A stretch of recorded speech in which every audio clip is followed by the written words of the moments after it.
Nagsimula ang pelikulang ito sa isang binatang lalaki na si Paul, kung saan ay dumaan siya sa isang mahirap na pagsubok ng buhay, kaya sinusubukan niya ang kanyang makakaya, na maging financially independent, at makakuha ng kunting katatagan sa kanyang sarili. Alam ni Paul na wala siyang maaring pagpipilian, kaya handa niyang tanggapin ang anumang trabaho na darating sa kanya.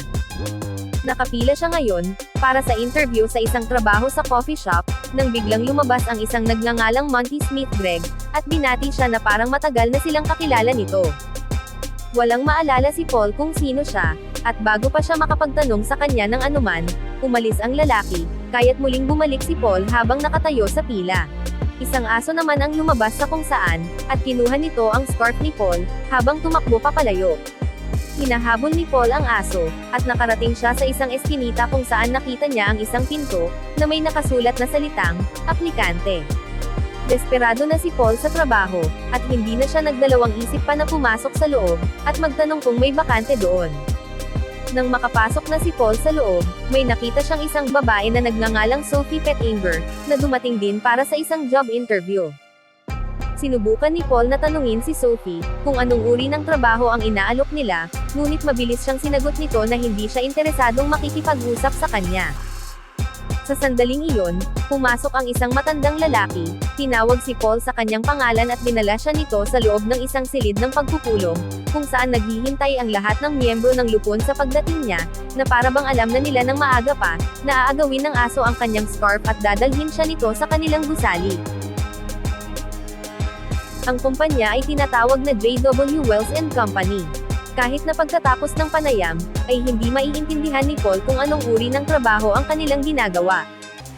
Ang lupon ay binubuo ni Humphrey Wells, ang may-ari, Dennis Tanner, ang kanyang pangalawang in-command, Condesa Judy, Casimir Susluats, at Ninty Vansky.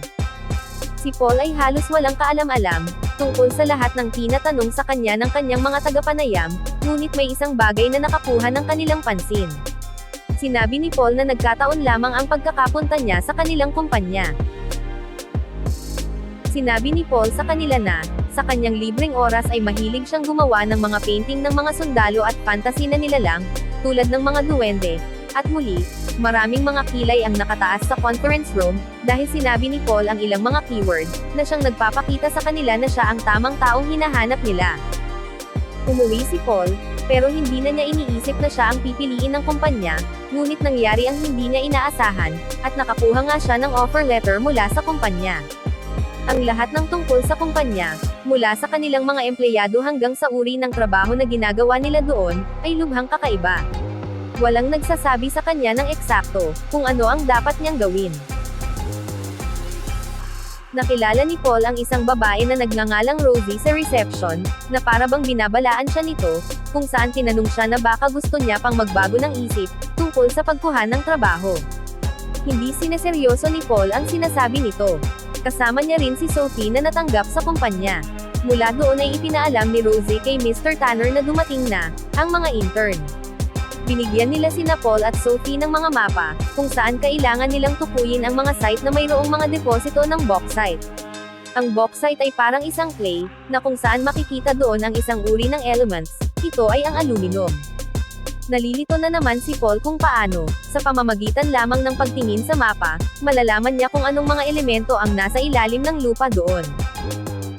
Noon lang, dumating ang Countess at dinala sila sa isang field mission, kung saan si Paul ay isang taga-subaybay lamang, at ipinakita ni Sophie ang kanyang mahika para mangyari ang mga coincidences. Sinabi sa kanila ng Countess na ang kanyang departamento ay dalubhasa sa pag-hijack sa mga instinct ng kliyente, at kung ano ang inaakala nilang nagkataon lamang, o ang pagkakaroon ng gut feeling o intuition ay talagang ginagabayan ng kanyang mga empleyado, kung paano gumawa ng tamang desisyon. Sinabihan niya si Sophie, na siya ay isang manghuhula, na nakakabasa ng kung ano ang nangyayari, sa isip ng ibang tao. Dumating si Humphrey Wells at tinuruan si Paul na gamitin ang kanyang kapangyarihan, at sinabi sa kanya na siya ay isang rin manghuhula, at siya ang susi na tutulong sa kanila na ilunsad ang pinakamalaking kampanya, sa impluwensya sa kasaysayan ng kumpanya, na tinatawag na Operation Fine Print. Sinabi ni Humphrey Wells kay Paul, na gusto niya siya dahil naniniwala siya na marami silang pagkakatulad. Ang mga magulang ni Paul ay hindi gaanong nagmamalasakit sa kanya, at ang mga magulang ni Humphrey ay may katulad na saloobin nito. Noong bata pa si Humphrey Wells, pinapirma siya ng kanyang ama sa isang kontrata, kung saan binanggit na kung sakaling ipagkanulo niya siya nito, ang kanyang kaluluwa ay magiging pag-aari niya nito magpakailanman. Pagkatapos marinig ni Paul ang nangyari noon kabataan ng kanyang boss, na si Humphrey ay nanglulumo siya nito. Binigyan ni Humphrey si Paul ng isang gawain, at sinabihan siyang huwag sabihin ito kahit kanino.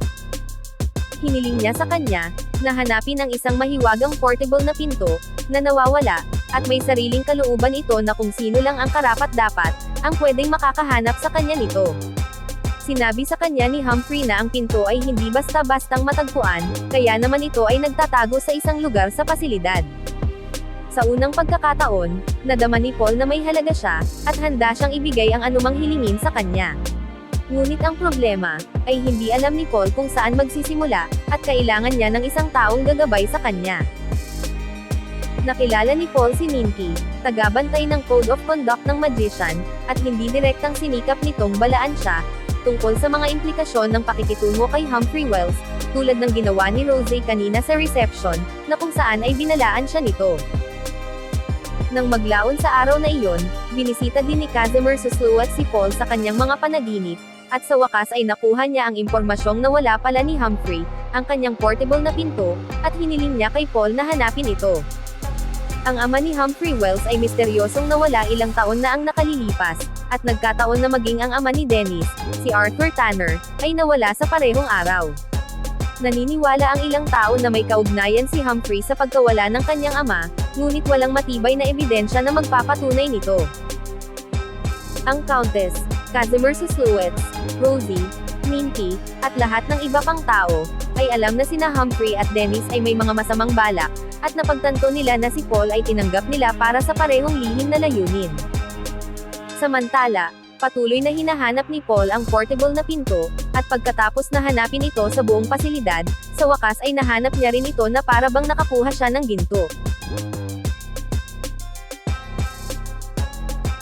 Natagpuan ni Paul ang portable na pinto, sa parehong basement na pinagbawalan ni Dennis na may pumasok. Napagtanto ni Paul na ang mahiwagang pinto, ay maaaring maghatid sa kanya kahit saan niya gusto, basta't sabihin lang niya ang destinasyon, bago buksan ang pinto. Natagpuan ni Paul ang kanyang sarili na nakatayo sa harap ng conference room, kung saan nagsasagawa ng kulong si Humphrey, kasama ang ilang maimpluwensyang miyembro ng lipunan. Iyon ang unang pagkakataong nalaman ni Paul, kung ano ang ibig sabihin ng Operation Fine Print. Sinabi ni Humphrey na ang kanyang kumpanya, ay nagsilbi sa mga kliyente sa loob ng maraming taon at binago ang kanilang buhay. Aniya, sayang lang ang talent niya, dahil wala silang nakukuhang kapalit. Ipinakita niya sa kanyang mga bisita kung paano niya nagawang maimpluwensyahan ang isip ni Sophie at gawin itong kumilos ayon sa kanilang mga kapritsyo at kagustuhan.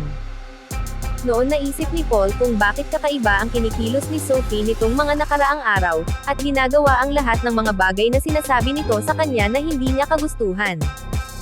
Mariing idineklara ni Humphrey na ibinebenta niya ang kalooban ng mga tao, at binibigyan ang kanyang mga mamimili ng pagkakataon na maimpluwensyahan ang kanilang gut feelings. Binalak ni Humphrey na nakawin ang mga kaluluwa ng mga tao, sa pamamagitan ng panlilinlang sa kanila, na pumasok sa isang kakaibang kasunduan ng kumpanya. Ang kontrata ay itinago sa Bank of the Dead, maliban kung, at hanggang sa mapawalang bisa ang kontrata, ang mga hangarin, instinct, at bawat aspeto ng pag-uugali ng isang individual ay maaaring pakialaman ng kumpanya. Si Humphrey ay gumagawa ng isang alok, na kung saan kikita siya ng malaki, at alam ni Paul na ang mga power broker na nakatayo sa silid na iyon, ay handang magbayad ng anumang halaga para dito. Agad na pinuntahan ni Paul si Sophie, pagkatapos noon, sinabihan niya ito na kunin ang kanyang identity card, na suot niya sa kanyang leeg, dahil ginagamit ito ni Humphrey para kontrolin at kunan ang lahat. Si Paul, saglit ay naisip, na tumakas sa isang hindi kilalang lugar kasama si Sophie, at manatili doon magpakailanman. Masyadong nakakaakit ang iniisip niya para sa kanilang dalawa, ngunit alam nila na kailangan nilang bumalik, at tapusin ang kanilang nasimulan. Bumalik sina Paul at Sophie sa punong tanggapan ng kumpanya, upang hanapin ang kontrata ni Sophie nang sa ganon ay mapalaya niya ang kanyang kaluluwa, mula sa pagkabihag ni Humphrey. Pakiramdam nila ay ini-stalk sila ng ilang hindi kilalang nilalang, at nagpasya si Sophie na pumunta at alamin kung sino ang sumusunod sa kanya. Nagulat sina Paul at Sophie nang malaman na si Dennis ay isa palang goblin at si Humphrey ay isang wizard, na itinuturing ang kanyang sarili bilang isa sa pinakadakila sa lahat ng panahon. Sinubukan muli ni Paul at Sophie na tumakas mula sa portable na pinto, ngunit nahawakan ni Humphrey ang doorknob bago ito maisara. Ayon sa panuntunan nito na kung sino ang magsasara sa pinto, ay siyang magiging magmamay-ari nito, at sa wakas, nakuha ni Humphrey ang kanyang ninanais. Si Paul at Sophie ay nakulong sa loob ng portable na pinto, at doon nakilala nila ang ama ni Humphrey, si John Wells, na nakulong sa loob ng espasyo na tinatawag niya bilang The Nether. Sinabi ni John kay Paul na walang lugar sa labas ng Nether, at kailangan nilang manatili doon hanggang sa may magbukas ng pinto nito mula sa labas. Nasa kay John pa rin ang kontrata, na kung saan ang kaluluwa ng kanyang anak ay pag-aari niya nito, ngunit ngayong nakakulong siya, wala itong silbi sa kanya dahil hindi niya ito naipadala sa Bank of the Dead. Nang tila nawala ang lahat ng pag-asa, gumawa si Paul ng isang bagay, na hindi inakala ni John na kaya niyang gawin, nakahanap siya ng pinto na naghahatid sa kanila sa labas ng Nether. Tuwang-tuwa si John, at sinabi niya sa kanya na higit pa siya sa isang normal na manghuhula, kahit na hindi niya sinabi sa kanya ng eksakto kung ano siya. Sa sandaling dumating si John sa lugar, ang mga manggagawa na walang lakas ng loob na magsalita laban kay Humphrey ay naudyukan. Nalaman rin na si Rosie, ang receptionist, ay ang talagang ina ni Dennis at si Arthur ay ang kanyang asawa, na nawala kasama si John.